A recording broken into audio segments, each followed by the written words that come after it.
All right, welcome back to the Dirty Overhaul Rock Show. We are in the studio with Chris Lesnick. I'm Dirty Dave. Sitting across from me, as always, is Peter goes in ya. and we are here diving into the dirt.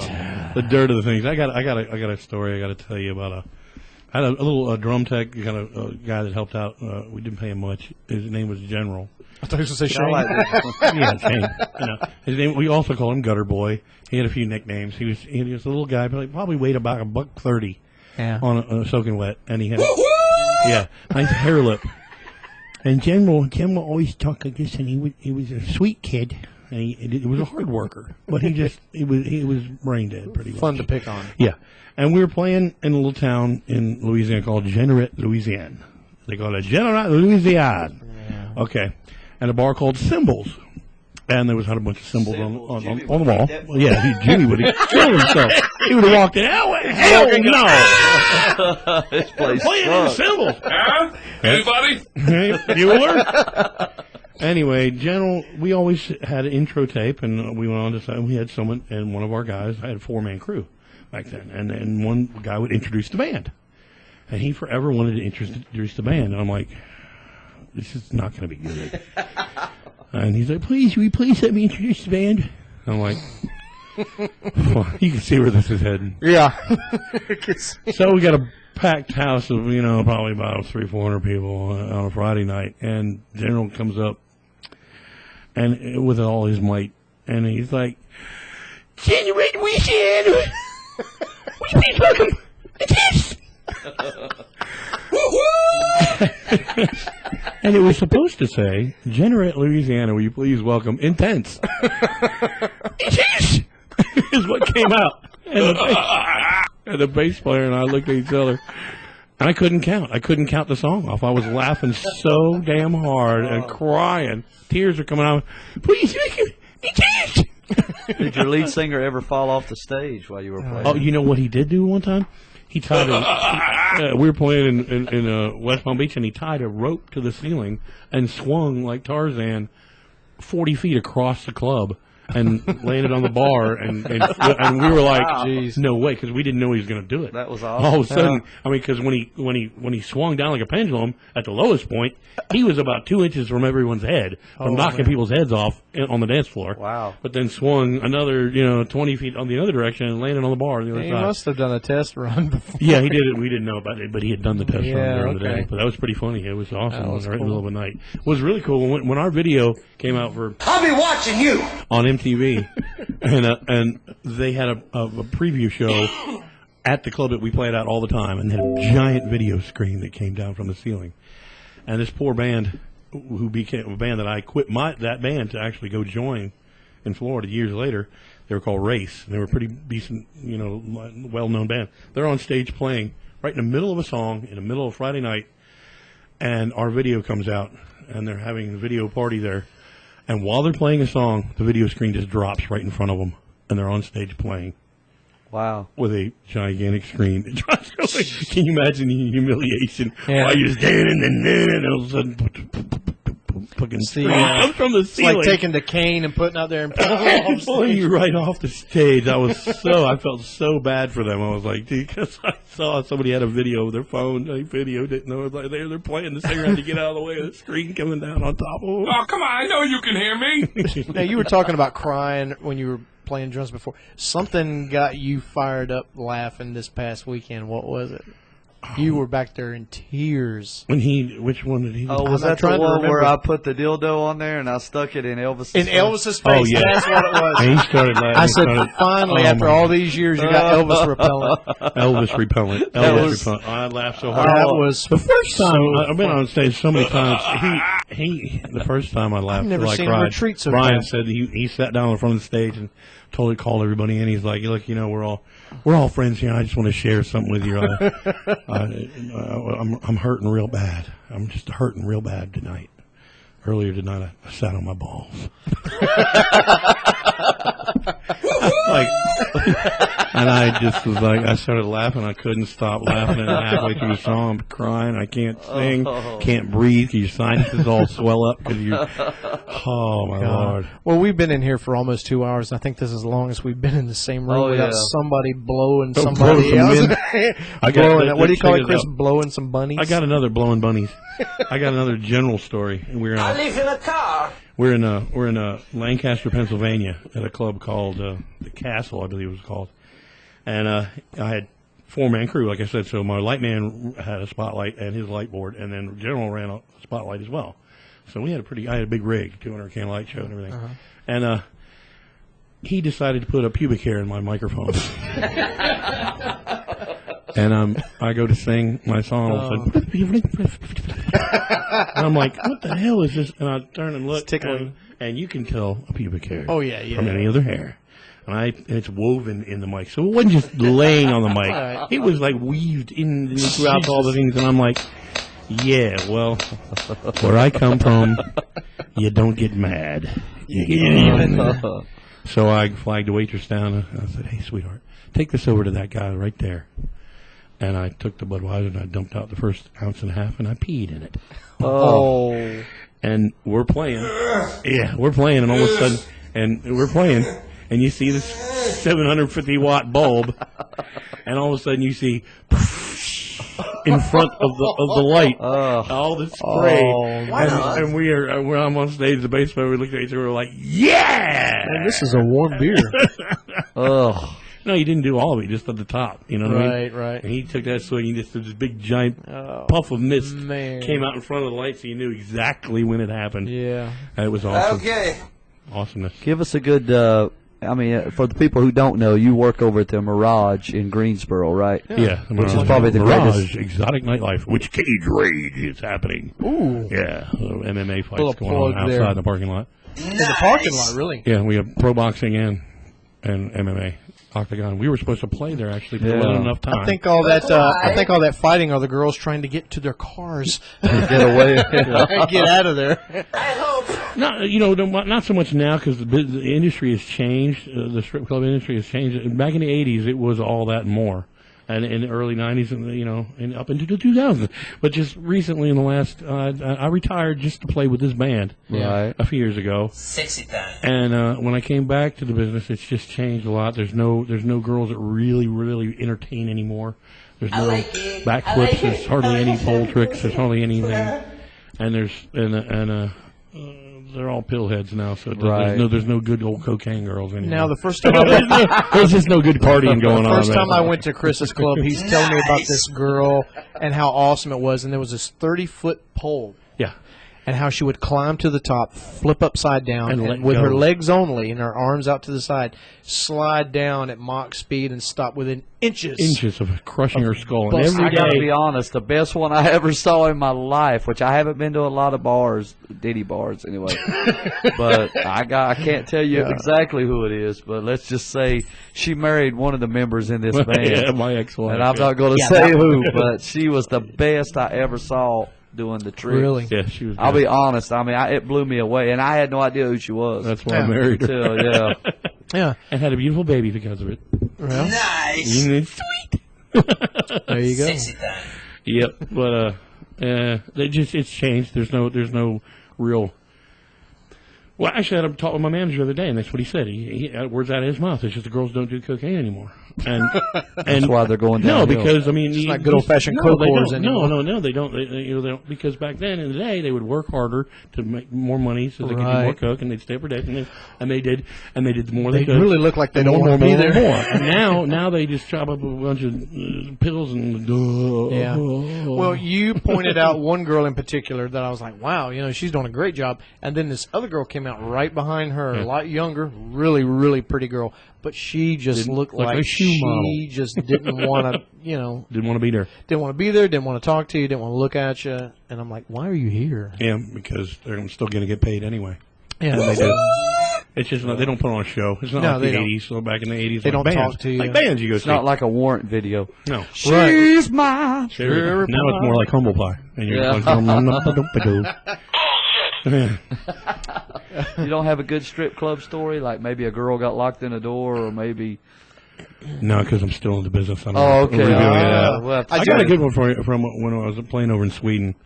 I like this story. This is a good one. My keyboard player and I went home with a couple girls, and every car where there's a Mercedes, so you're styling no matter. Every cab is a Mercedes. You're like, wow, this is a Mercedes. Well, they take us out in the Mercedes in a cab out into about 30 miles from downtown Stockholm, where we're staying. We're playing there, and had party with Joey that night. We outdrew Europe that night. My band was intense because they were playing. They're from Sweden. They're all tired of them. That's right. So that night we had an hour and a half of wait to get people in the snow waiting to get to see our band, and intense. And they were playing down the road, and you could walk right in their club they were playing. Wow. And then, but Pantera was opening up for Anthrax over there, and they were way across town. We didn't have time to go over there. But then Joey came over the next day. We hung out during the day. And you said the next morning he had to go do some no, recording. I never finished that story back okay. in West Palm Beach, man. One night they were doing Among the Living, and recording that, and me and him we had nowhere to put all the blow, so we turned a little microwave up on its back, a big pile on the front of the microwave, and then did it all, and it stayed up all night long. And then he's like, "I gotta go to the studio, man." I was like, "I'll take you." I took him in there, and he just walked right in, and got on the microphone. Yeah. I'm like, oh, my God. That's just not fair. Not fair at all. Not fair to see somebody stay up all night doing everything you shouldn't do and then just destroy the microphone and melt the sound man's ears. Unbelievable voice. And a fifth grade education. Yeah, but a great guy, though. Wow, yeah. Well, we were in Sweden. These girls, they promised us things like, we'd take you home. We'd do everything to you. Ooh. I'm like, yeah, two hotties. And we got in the car and we drove probably 30 miles away from down home, Stockholm. And we get in. They live in an apartment complex. You got to go in, and once you're in, you're in. You can't get back out. And then once you're out, you can't get back in. You got to be you got to ring in like a gated community. Oh yeah, thing, right? yeah. But you're out in the middle of nowhere, and we don't have cell phones. I mean, you're in Sweden. And this was I'm sure the 80s. This is about early 94. Okay. So we did have them, but they didn't work like they do now. Anyway, so we get in their house, and they talk about something. They start talking to each other, and then before you know it, they're like, "Well, you have to leave now." I'm like, "What? Been here a half hour. You promised us this, that, and the other, and they are kicking us out, basically. One of them didn't like one of us. We didn't know much. And now we're screwed. We don't know. Well, how are we going to get back? We called cab already. It's coming back to get you. Okay. Well, now I'm pretty pissed off. So I decided to take it out on them by going in the restroom and relieving myself on their toothbrush. If anybody's ever followed, yeah. If you ever had Chris over to your house, don't piss him off before he leaves. Not a good idea. No. And we're sitting out. It's 10 degrees. Now it's a dry cold. Oh, it's a dry cold. So it only feels like it's 30. And we're out there freezing. I'm sitting on the curb, and I'm just start chuckling and giggling. And Dave's like, "Why are you laughing, man?" I was like, "Because they're probably right now they're getting ready for bed." He's like, "Well, yeah, so we're out here freezing." I said, "Yeah, but they're probably brushing their teeth right now." He's like, "Is this "You fluoride?" didn't." I said, "I did."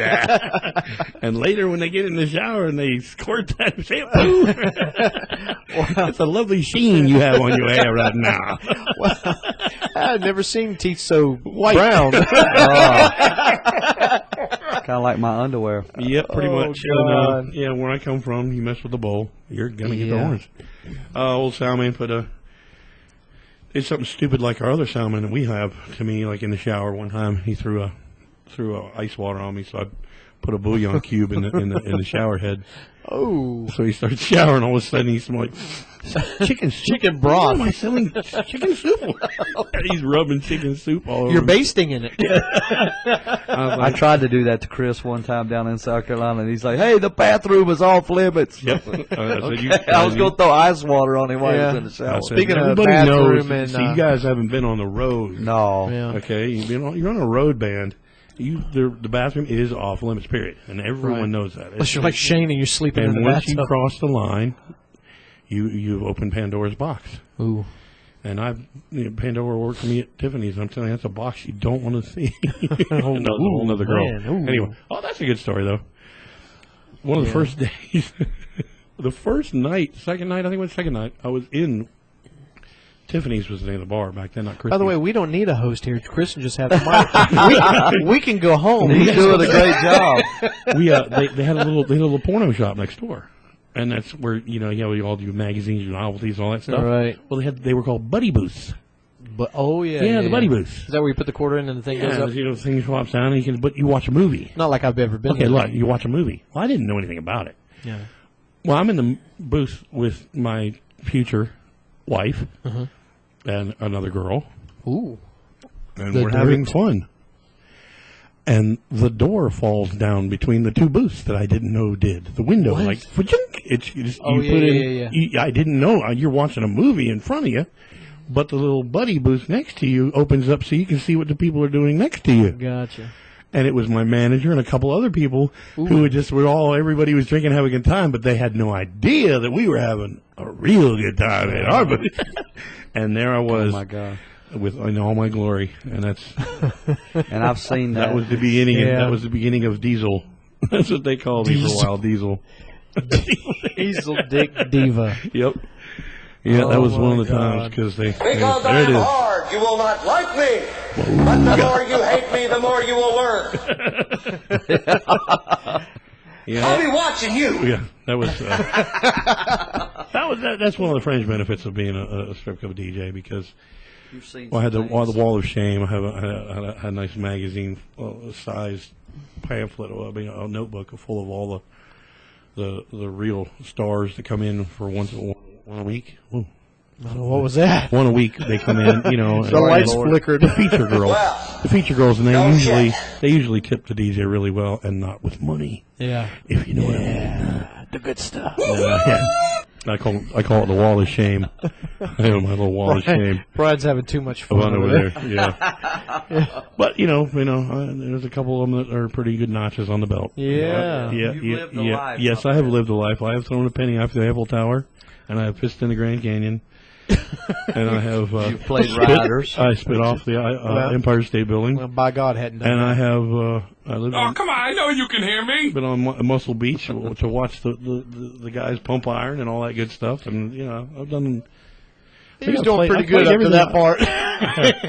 Well, for those fans that are out there, you want to. You can't alienate. It says people. $20. There's nothing He's wrong not with being gay, but homosexual. $20 is $20. I needed a ride, actually.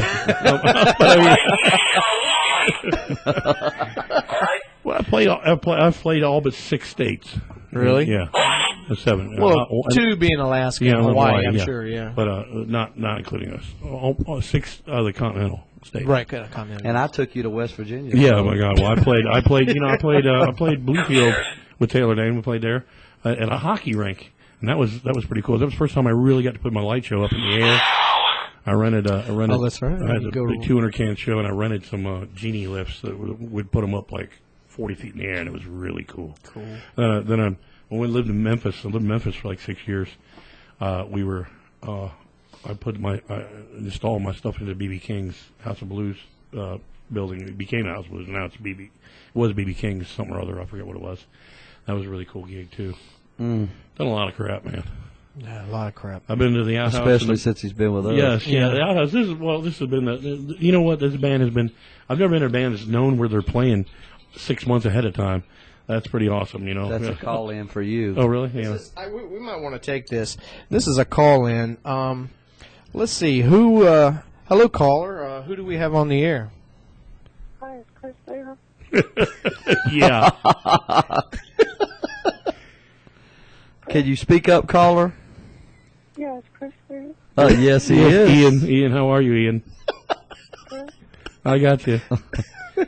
I met you at a party. I know this. I know it. That's Ian's voice. That is Ian. That is Ian Bartholomew right there. I know it.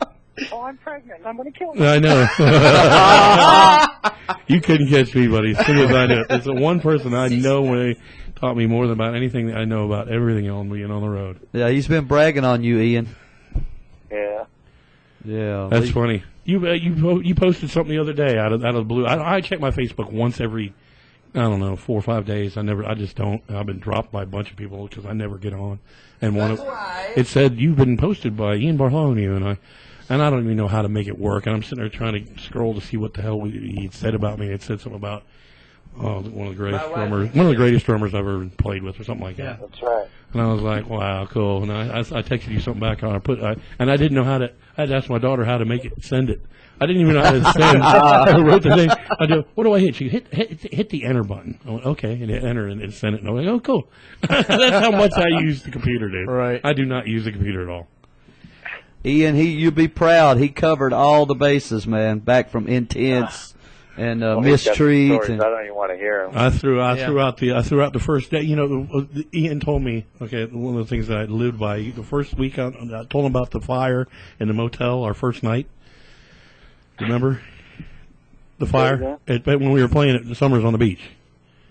Yes. And the fire in the motel that we were staying at. There was a fire. Yes. You guys were all down. That's right. Yeah, that was the first night. That first night I was ever on the road. I was 18 years old. Damn. Yeah. And he comes to me. We're on the beach in Fort Lauderdale. It was on A1A, right in front of the beach, and it was a gay hotel, and it was right next door to Summers on the beach. And it was me and Chris and his wife. I told him you guitar players and a bunch of gay men. Oh God, that sounds like a party. He was in hog heaven. But Ian tells me, he goes, whatever you do, we're here for 2 weeks. Don't go home with a waitress or a bartender, because they will make your life miserable if you don't go back with them. Right. That's right. So 4 days into it, I'd been home with 2 waitresses and a bartender and a black hooker. Ooh, and I said, he's like, and he says, I said, this is what I want to do for the rest of my life. Right? First time I said that, I looked at my mom when I was 12 and saw the drum line coming by. The second time was after I'd been with 2 waitresses, a bartender, and a black hooker. At a gay bar. At a gay hotel. And don't forget the gay bar. And I'm 18 years old, and I said, this is what I want to do for the rest of my life. I don't blame you there. Oh man. Well, Ian, you got any dirt on Chris? I got What's an 18-year-old Chris like? Anything you can share? Now, Chris, tell him about the time that. Tell him what you used to do to your old singer's microphone. No. Tell him what you used to do to your old singer, your old guitar players. Okay, yeah, we did the Bon Jovi. Well, we would take his little plastic thing, you know, and we would. You take the acrylic tube. Yeah, and stuff it in your butt. And then he got wise to it. Then he got wise to it, and he got a little adapter for it. So he would take the adapter home with him. Yeah. And then he got lazy though, and he'd start putting the adapter in the back of his Marshall cab. One of the heads had a little compartment. And then the bass player from a very, very popular boy band who eventually went to a very popular boy. Right? Are we talking about the same person, Chris? Yeah. Who's the bass? Wouldn't you reach over and grab it and clean it rectally and put it back? Yeah, put it in his ass, put it in his butthole, and put it back up there. Yeah, we did put it when he really got it. Unfortunately, we took it way too far. Somebody put it in peanut butter, and then we knew that he was taking the end of it off and putting it somewhere. Had you just left it clear and like put different, juices and stuff from your different parts of your body, then he would have never known it. Which is funny because we were in Little Rock one time. And Louis was eating a steak, and he got up from the table, and you could not touch his food. If you touched his food, he would kill you. I mean, he was a hot-blooded Italian. Like that, He was a hot-blooded Italian. He would if anybody touches my food, I'll take a baseball bat to their head while they're sleeping. You know what I mean? It's like, okay, so you don't mess with his food. So I took a jalapeno and I squirted it and put it all over his fork. Just the fork, and I dabbed it off real lightly. Okay. And he kept going. He started eating. He's like, you can see he's getting mad, right? Because he knew something was wrong. He's like, somebody messed with my food. Who fucked my food? Somebody messed with my food. He just threw a temper tantrum right at the bar. I stared him straight in the eye. I said, I swear to God, on my mother's life, I did not touch your food. That's true. He said, it must be that damn Ian. Yeah. God. Not me, buddy. I was good. I kept everybody in line. You taught me everything I know, good and bad about. I I just watched. They'd be on the road, man. You listen to the whole interview, you'll hear exactly what I said, man. Exactly the truth. Oh, yeah. We even played some huge ass racket. Yeah, we did. Ratchet, as Brian. Yes, right. Yeah, I spelled it ratchet. Brian's looking on the internet. I can't find you guys I anywhere. can't find it. I found some huge ass ratchets, but I couldn't find any huge ass racket. That was the most butchered name of any band I've ever been in. Uh-oh. That was pretty professional. That's very professional. We have a Who let dog the dogs here. out? Who let the dogs out? All right, I'm going to let you girls go. All right, man. buddy. It's good to hear from you, Ian. Miss you, brother. Talk to you soon. All right. We'll see you, man. See ya. Oh, man. I won't use one of the tricks he showed me years and years ago. We were in Pittsburgh. I just got done partying with Kevin Nash and Scott Hall. We were downstairs. Went up for a Steeler game, and my buddy and Chris, my cousin, was driving the tour bus. I call him my cousin. Kool-Aid. And no, Chris. He was driving Dishwalla. Oh, okay. Oh, yeah, I remember Dishwalla. Well, they had a suite that they were leaving. And so he called me up and he goes, "Hey, we're in Pittsburgh." I said, "Well, we're in Pittsburgh." I said, "Well, cool. He goes, come on over." And then so we went to the they gave us their suite, the motel suite. So we got the suite for free. And we went downstairs after the game, and there was Scott Hall and Kevin Nash. They were partying at the bar. So we went in there and hung out with them and partied all night. And Hell yeah. so we were on WCW. It was WCW back then. Back in the good old days. Well, no shit. That was loud. Hold me down. Sorry. You ran me over with that one. Yeah. You love it. Anyway. That was awesome. We're going to have to take a short break here. We're going to have to take a break with Chris Lesnick and come back. This is the Dirty Overhaul Rock Show. Stay with us. I'm asking the fucking question here, Private. You understand?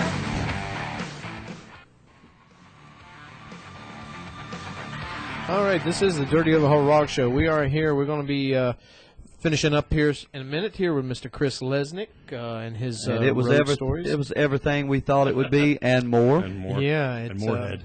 And Moorhead City, as a matter of fact. Now, what was it you said your dad told you? My dad, no, I forgot. Well, first, he always used to say, if at first you don't succeed, keep on sucking till you do succeid. And never tongue a gift horse in the ass. Which makes sense in this business. Never. Brian's got That's a joke, sorry. a favorite as well. Oh, you can prick your finger, but don't finger your prick. That's right. Don't sweat the petty things. Pet the sweaty things. Yeah. I do that on the weekend. All right, Chris, we just got a few more questions for you. This is just kind of the stuff we always ask Okay, everybody. I'll just take care of it real quick. Yes, no, Okay. yes, and maybe. Okay, that's Goodbye. it. Thank you. We'll see you next time. No, if you could, I mean, we all kind of, we ended up where we ended up in our career, for the good, for better or worse, whatever. But if you could have picked any national act, who would you have liked to have been with if you got that call? Either playing drums or singing. Well, you know what? I would have loved to play with Pat if I would have played Pat Travers. Oh, yeah. But a band that I really, really like is Paramore, actually. Oh, really? Yeah, I love Paramore. Great band. love them. I don't know a lot of it. The drummer's fantastic, just fantastic. Plays a lot of new wave kind of. I thought you was going to say the vibe. No, not quite. But they're real peppy, uppy, kind of snappy, kind of good, uppy, just real, kind of like Terry Bozzio, crazy kind of drumming stuff back in the 80s. I think I heard that one song they had. I'm not big on. I'm not. No, you gotta knowledgeable. What, Missing Persons? But yeah, a lot of what is it? What is love for? No. Is that right? 80s, silly. Yeah, we'll just play it. But I'm talking about the Paramore. Oh, okay. I don't know. No, you said something about Terry Bozzio. Yeah, but that's what I'm saying. He's that kind of snappy, kind of quick drumming stuff. But kind of new wave-ish. Cool. I've always liked that kind of style too. But no, I don't know. Playing covers is covers. I don't mind playing anything really. If I didn't write it, then it doesn't. They're not paying me royalties. What about, I'll play anything. Okay, from the time you started till now, which has only been a few years because you're only 36. Yeah, that's what Ian always says. He goes, "How come it is every year on our MySpace page back in the day when he goes, you get younger every year." I'm like, I don't know, because I wasn't even doing it. I mean, the girl was doing it for us, and I started out at 38, and I ended up at 32. Hell yeah. By the time we were done, I was just being born. Did you ever have a favorite tune, though, that you really enjoyed, that you look forward to doing? Well, for the longest time, I mean, just outright anything, Journey, because because Steve Smith was just my favorite drummer. He would tune his drums in between songs to match the notes of the song. Wow. Which is because he's that good. I thought he was going to say Kryptonite, because before we started, he always does this. He crosses my fingers. Well, that's for other reasons. No, pretty much. I really don't. When in high school, of course, any Rush, I sang and I actually played the keyboard part with my left hand and played the drum. And did. Wow. Because there's that one part of the song you can play with one hand on the drums, the hi-hat part and all that. And that was kind of cool because I got to show off. Right. Besides playing, and is there anything you enjoy doing, like with my your time beautiful off? daughter? That's all I do is I take care of my lovely daughter. She lives with me now. She's 12, and I would have loved to have back in school. I was drafted by the Twins as a pitcher. That's what I wanted to do. I wanted to play baseball, but tore all the muscles off my bone. You can see the scars I have on my arm. And, that's what I wanted to do originally, and then when that happened is when I dove totally into the music thing. Yeah. And as it turns out, I can remember standing at a bar called Fern Park Station, and I was 18 years old watching these guys that I ended up playing with a couple years later, and I was laughing at them, going, "Man, look at these old fuckers, man! They're so old. They're like 26. I do that every They're 26 weekend. I'm years. like, God, they're 26. we're the old guys now. They're 26 years old." And I was going, "God, look at these has-beens, man. They're never going to make it, man." Yeah. I was 18, and I was like, and now I'm 50 almost, and I'm going, those young guys will never make it. I heard an interesting story on, I think it was that metal show. They were talking to Jakey Lee, and he said his cutoff was 25. He said if he hadn't made it by the age of 25, that's what I said. If I made that was 25, it. That and he was said on his 25th birthday, he got the call to come and audition for Ozzy. Yeah. And do you know who the guitar player was before Jakey Lee for a very short time, right after Brad Gillis? George Lynch, that's right. He took the gig away from George Lynch. Yeah. Wow. Ozzy had been playing with him and didn't like it. He didn't right. It just didn't, Of course, we know that meant Sharon didn't like it. Yeah. So, one last question from me, unless Dave has something. Yeah. Do you have any advice for any up-and-coming bands starting out maybe now? Not bands, but I got to tell you one little story, one last story. I was playing in Memphis, and we played every Sunday at this club. It became Tiffany's Cabaret years later, but that's why I know Steve Cooper so well. We were the house band every Sunday, and downstairs was all ages. Upstairs, 21 and over. Anyway, the waitress brings her son, and we were playing Once Bitten, Twice Shy. Mm-hmm.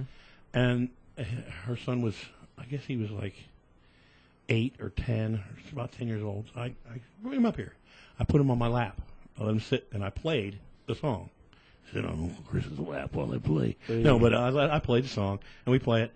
And I come back to Memphis probably, I don't know how long. He was 10. Came back about 6-7 years later. And I'm walking in the club because they had closed it as a strip club. And we were playing a different rock bar. And she came running up. She said, "Oh, my God, it's you." I'm like, "Hey, oh, God, am I a father again and don't know anything about it? You brought my son up on stage. He sat on your lap, and it changed his life. After that, he wanted to be a drummer. He's been a drummer. He got into college all-stars drumming. He's that good. He went to school with college scholarship, all that. He's out in California. Wow. He just signed a record deal with a big jazz band. Wow. And that's what you changed his life. That's all he does. And he's successful now. That's what he does. And it was like, you just changed one person's life, man. You know what I mean? Right. But you know what's one of the only times I've really felt good about anything that I've done, really, besides my daughter being great in school and everything. But I but being able to influence somebody in our life. But we're never really going to get to do that. I mean, that's 1 in a million shot. And if you do influence, sometimes you don't hear the feedback. The feedback you don't know how that did affect. Because when I was young, 16, 17 years old, and I was just starting to get the bug, to as far as joining band and playing out, and I'd been playing music before, but just garage band stuff. But when I went to go see some of the guys that I would see, the local bands, and there were bands like Sidewinder, and the list goes on and on. But I would see those guys and the effect that they had on me, and like when we go play, there's probably some 17, 18, 20, 21-year-old kid that's going and saying, "Wow, that guy sounds great." Of course, kind of it's like when probably you not came me. and saw us. Yeah.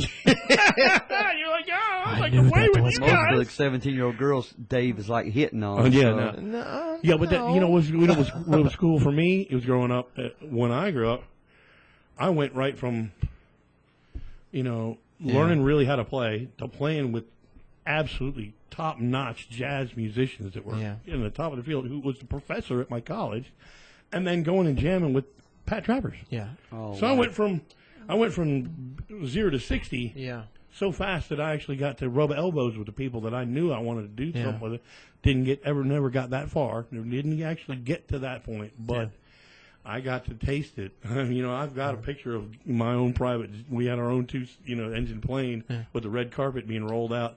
Going out and opening up for Survivor to 20,000 people. Yeah. And you look. He scared me when he said he had pictures of his private. No, private. Wait a second. But I got to taste it. You see yourself on MTV. Yeah. And you're on a rotation for a day or two, a month, and then you're like, wow.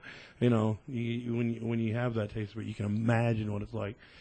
So somebody's, is it better to have loved and lost, or to never loved at all? Yeah, right. It's better to have loved and lost. Just think about it this way: you say that you were there. I've been to that point where you had the deli trays and you had all that stuff, and you go, and they're like, Just think about it this way: you said you had a small plane. And think about all the people that have gone down in planes. Man, if you guys ever had engine trouble, you'd be a legend by now. my Chris Nichols, he the bus driver, he was Stevie Ray's Vaughn's. It was the Richie Valens story. He gave up his spot to one of the other guys, one of the other crew guys, on the helicopter. So he could have been on that helicopter that crashed. So it was like a brush with death. Yeah. You never know. You don't know when you're going to. I challenge it every day, though. I used to get on a plane all the time, the company I used to work for, and you just don't know when it's going to happen. My old MySpace, our page was your favorite saying. Mine used to be, everybody wants to get to heaven, but nobody wants to die. Yeah, exactly. So, I don't know. And with on that note, bye-bye. Chris, it's been great, man. Thank you. Gentlemen. It's so much better. Thanks for taking time out of your busy schedule of pushing buttons and looking at boobs. Looking at naked boobs. Yeah, it's got to be rough. He gave that up to look at us. I know. I like the way he says naked boobs. Yeah, well, any boobs. Yeah, nice. and at least there's a couple of boobs here. Thank God we're closed. Thank God they're not naked. All right. By the way, I have to say this. Donna made, and I'll show you guys this in a little while before you leave. She made me this awesome shadow box, and she's got everything in it that's kind of me. And inside, she's got some comic books, and she's got pictures of this and my grandfather and me when I was 2 years old playing guitar with him. And there's a picture. She said I had to put a picture of the boys in there, and a picture of Fair Warning. And I was like, oh, look at that. I said, and you always told me that Brian and Chris had never been in your box. That's what she tells you. That's the proof. So the proof is in the pudding. I've got a tattoo over on my thigh right on the Well, and with that being said, thanks for listening and putting up with this foolishness. Chris, thanks for coming by. Awesome. My pleasure. Awesome. Chris's daughter, Chrissy, sitting over there in the corner, being very Hopefully didn't hear patient. some of this Didn't stuff. hear all this. Yeah, man, we should have put headphones on her. No. All right. Well, thanks again. And this is Dirty Dave, and across from me is Adolph Oliver Nipples. Ed. We're saying goodbye. Sig Heil. This has been the Dirty Overhaul Rock Show. We'll catch you next time. I'm sweating. Do you have listeners?